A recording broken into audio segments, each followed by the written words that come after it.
பாத்தியாடி, அப்பனுக்கு வாழ்வு வந்தா அத்தை ராத்திரிலயும் கொடை பிடிப்பானா. இந்த நைட் நேரத்துல கண்ணாடிய பாரு. ஊறுகாய்க்கு கூட ஏண்ட கையேந்தி நின்னவடி.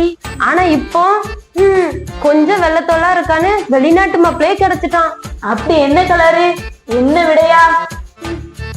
மாப்பிள்ள வெளிநாட்டுல இருக்கான்னு இன்னைக்கிட்டு அலையிறான். நீ இன்னைக்கு என் பொண்ணோட பர்த்டே ஃபங்க்ஷனுக்கு வந்திருக்கவங்க எல்லாருக்கும் ரொம்ப தேங்க்ஸ். உங்க எல்லாருக்கும் சின்ன டின்னர் ஏற்பாடு பண்ணிருக்கேன். நீங்க கண்டிப்பா சாப்பிட்டுட்டு தான் போகணும். டாக்டர் வாங்க, டாக்டர் வாங்க. உன்கிட்ட கொஞ்சம் பேசணும், தனியா வாமா. டாக்டர் ஏதோ தனியா பேசணும்னு சொன்னீங்களா டாக்டர்? என்ன டாக்டர்?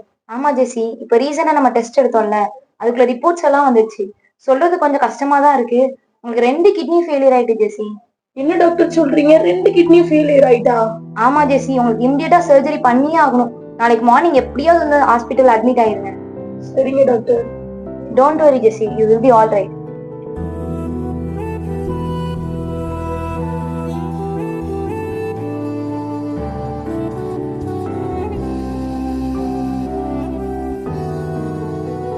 அம்மா, வெளியே யாரோ நிக்காங்கம்மா. அவங்க உடம்பு பூரா தழும்பா இருக்குமா. அவங்கள பார்க்கவே பயமா இருக்குமா.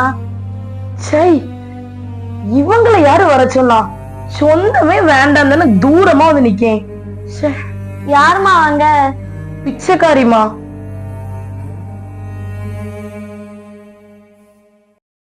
ஜெசி, உனக்கு ஒரு குட் நியூஸ், ஒரு பேட் நியூஸ். உனக்கு ஃபர்ஸ்ட் எது வேணும்? Good news doctor. Jessie, good news என்னன்னா உன்னோட சர்ஜரி 100% சக்சஸ்ஃபுல். நீ கம்ப்ளீட்டா ரெக்கவர் ஆயிட்ட. ரொம்ப தேங்க்யூ டாக்டர். அப்போ பேட் நியூஸ்? அதுக்கான டைம் வரும்போது நான் கண்டிப்பா சொல்றேன். டாக்டர் இவ்வளவு தூரம் வந்திருக்கோமே, எங்க கூட்டிட்டு வந்திருக்கீங்க? சொல்றேன் ஜெசி, என் கூட வா.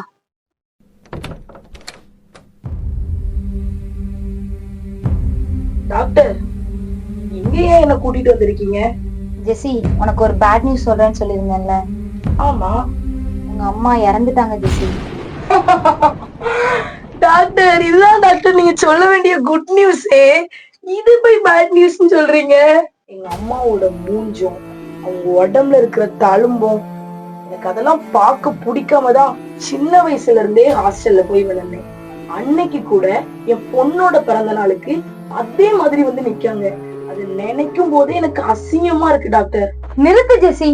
உங்க அம்மா வாழ்ந்த வாழ்க்கையும் அவங்க பண்ண தியாகமும் உனக்கு எங்க புரிய போகுது? இங்க பாரு, அவங்க வாழ்ந்த வீடுதான் இது ஜெசி. அந்த பெட்டியை திறந்து பாரு, அப்பதான் உனக்கு எல்லாம் புரியும். அந்த பெட்டியில அப்படி என்னதான் இருக்க போகுது? பொண்ணு இருக்க போதா, பொருள் இருக்க போதா?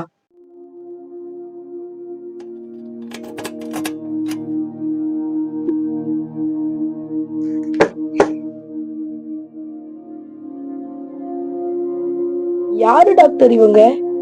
மிஸ் தமிழ்நாடு, மிஸ் சென்னைன்னு போட்டிருக்கு. யாரு டாக்டர் இவங்க? அவங்கதான் உங்க அம்மா. எங்க அம்மாவா? இவ்வளவு அழகா இருக்காங்க. என்னால நம்பவே முடியல டாக்டர். இவ்வளவு அழகான அம்மா எப்படி காயத்தோடும் தழும்போடும் இப்ப இருக்காங்க?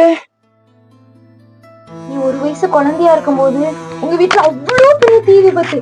அதுலதான் உங்க அப்பா இறந்து போனாங்க. உங்க அம்மாவை எல்லாரும் தடுத்தாங்க. ஆனா உங்க அம்மா என் பிள்ளைய எப்படியாவது காப்பாத்தணும்னு சொல்லி அவ்வளவு தீக்குள்ளே வந்து உன்னைய காப்பாத்துனாங்க. அந்த தீக்குள்ள வந்ததுனாலதான் உங்க அம்மா உடம்புக்கு அவ்வளவு காயம், அவ்வளவு தழும்பு ஜெசி. இது மட்டும் இல்ல ஜெசி, ஒரு முக்கியமான விஷயத்தையும் நீ தெரிஞ்சுக்கோ.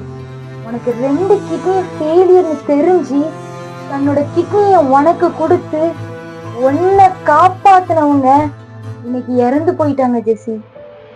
உனக்காக உயிரே கொடுத்துட்டாங்க ஜெசி. எனக்காகவா? எனக்காகவா?